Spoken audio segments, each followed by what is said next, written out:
I don't care who you are, a banker, a businessman, a teacher, a Talmud scholar, you in this lifetime will struggle with PELF. So, what's PELF? Well, for that, I go to my poem, The Guy in the Glass. I didn't write it, but it has defined me over the past 30 years or so. If you haven't read it, The Guy in the Glass, it's by Dale Wimbrow. It was written in 1934, and it is the foundation of my book by that title, The Guy in the Glass. Are you ready to see the man you were meant to be? And I based it off of this poem because when I was late teens, early 20s, my grandfather, Jack Brody, who I used to call Major Jack because he was a major in the United States military. He was, I think, D-17 going into Normandy, the 17th day on the beach there, and saw a hell of a lot of fighting and sorrow and destruction. He had an amazing perspective on life because of it. And he was a man of character, a man who I deeply respected. And I can't say that I had that many men in my life who I truly respected, like Major Jack. Well, Major Jack carried this poem, The Guy in the Glass, with him on the beaches of Normandy and throughout his tour in during World War II. He carried it in his pocket. Later, he taped it onto his bathroom mirror.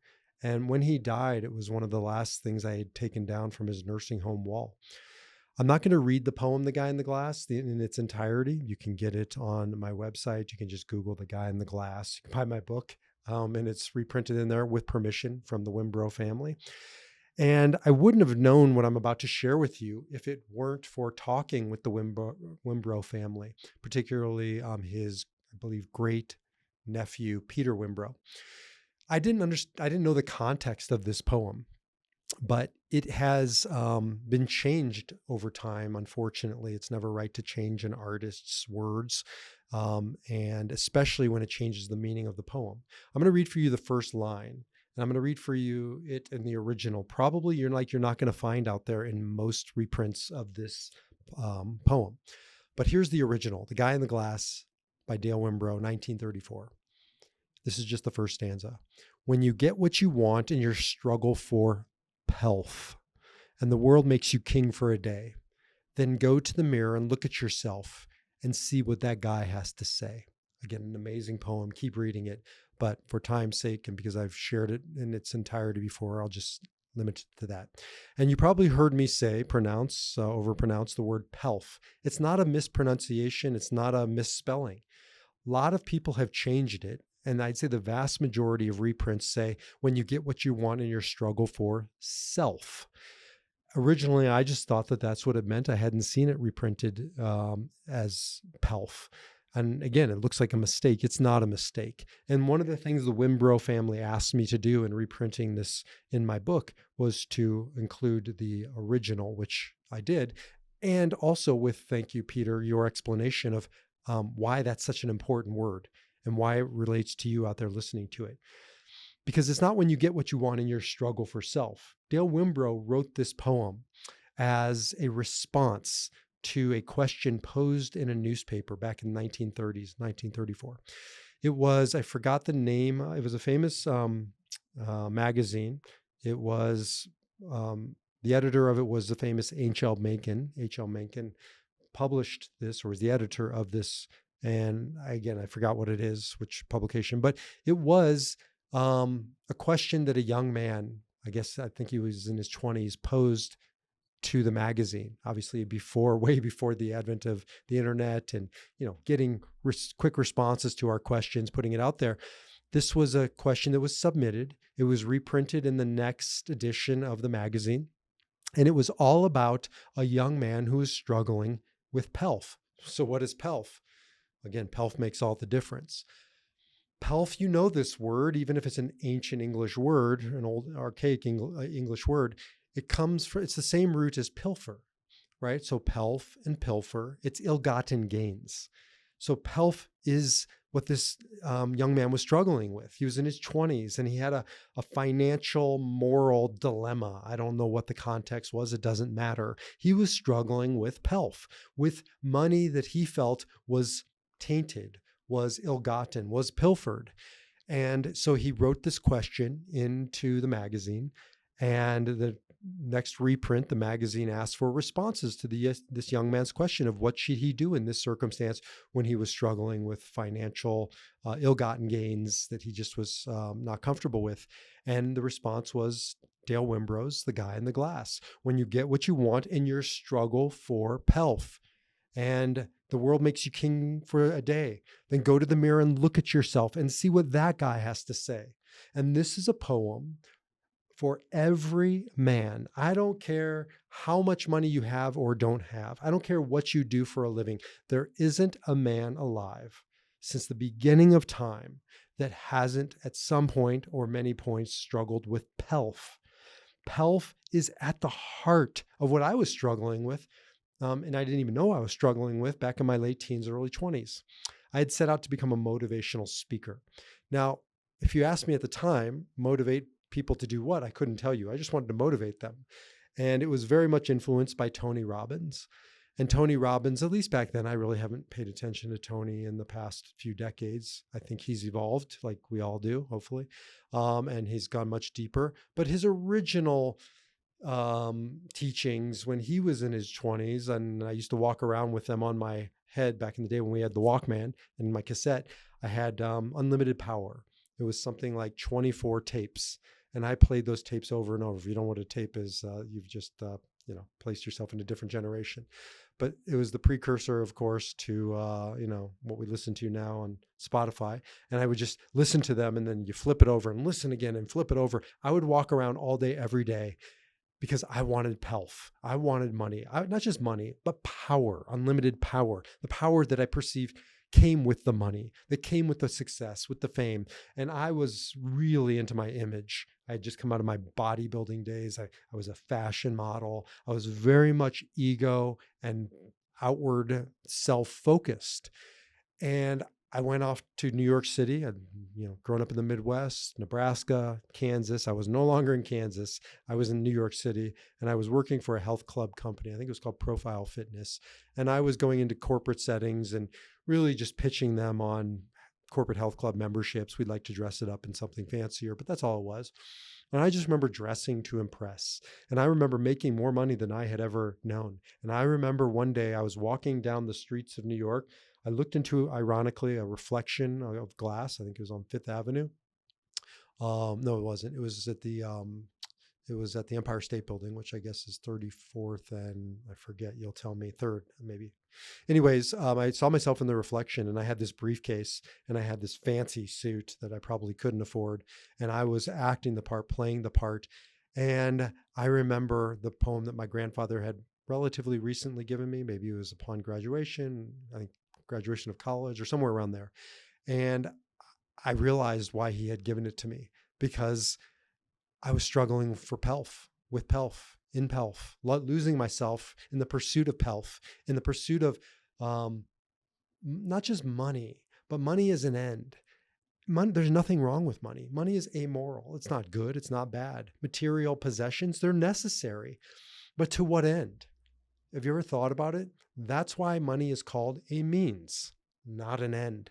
It's a means to something else. If you have money so that you can have experiences, so you can have food, so you can provide, so you can, have whatever you need in life, that's a wonderful means. The challenge is we all as men slip from a means unto an end.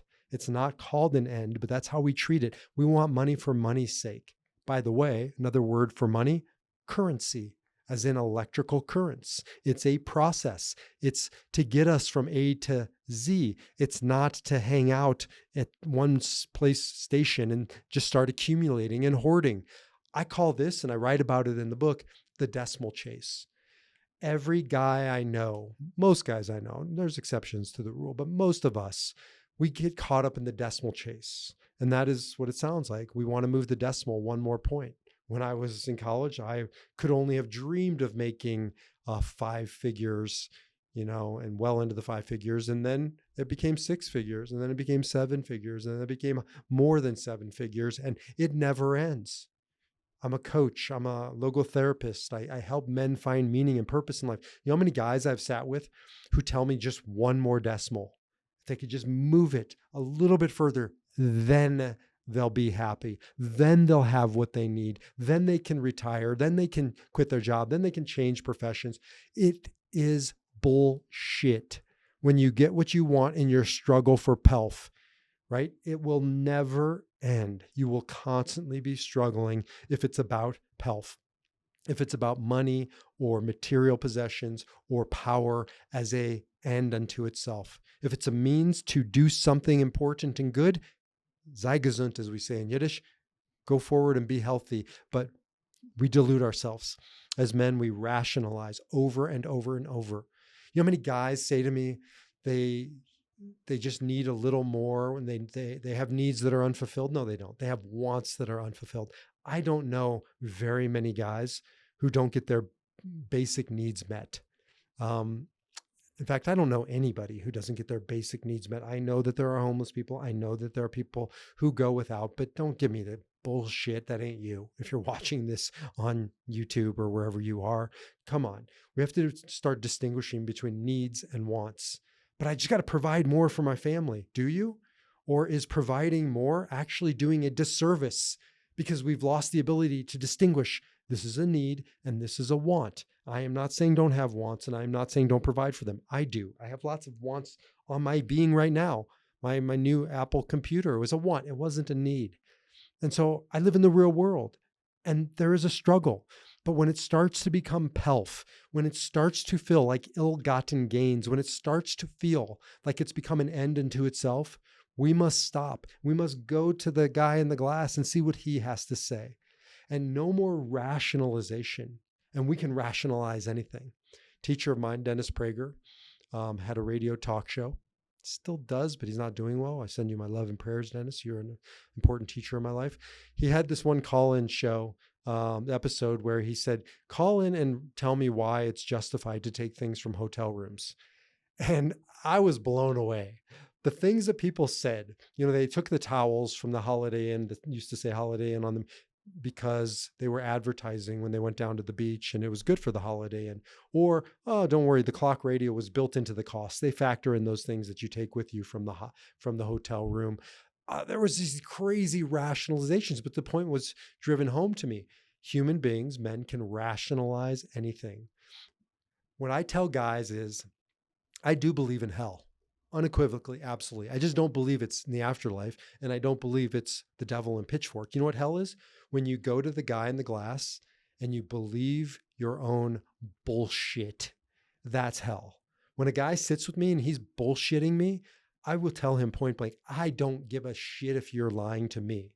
My only purpose in this context is to help you tell the truth and see the truth for yourself. You can lie to me. It doesn't change my life. I'm going to my glass, my guy, my reflection in the mirror, and I'm living right.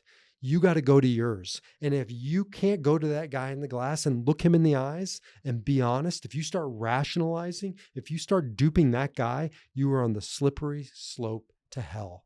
And it always involves PELF. It always involves that thing that we're pursuing that we know we've slipped across a line, that we're going too far, that there's too much of it, or the way we're going about getting it isn't right, or is hurting or diminishing the lives of others. When you get what you want in your struggle for PELF, go to the mirror and see what that guy has to say. That's what this poem is about. And you can't understand this poem if it's a struggle for self, but you can understand it absolutely and unequivocally if it's a struggle for PELF. Give this poem to every young man coming up and going out to the world. They need to read this. They need to understand it and teach them about PELF. Give this to every man you know. Give this to yourself. Sit with this poem. Memorize it. I have memorized very few poems in my life. This is one that I have. And every time I come across a pilfer situation, a PELF situation, it doesn't have to be, again, just about money. Anything where I can feel my moral compass is starting to waver, I come back to the poem, and I come back to my reflection, and I come back to Major Jack, and I come back to this teaching, and I come back to this principle. Because no matter what you gain in your struggle for PELF, and if you become a king for a day, and you can't go to the mirror and like what that guy has to say, then you have achieved nothing. Do not live a life of achieving PELF, material gains for the sake unto themselves as an end. Pursue them as a means to do good, to be good, to live a good life. And that's what this is all about. If you want to learn more, jump over to my website, where by the time you're hearing this, hopefully my book will be published. The Guy in the Glass. Are you ready to see the man you were meant to be? Take care. I'll see you in the next video.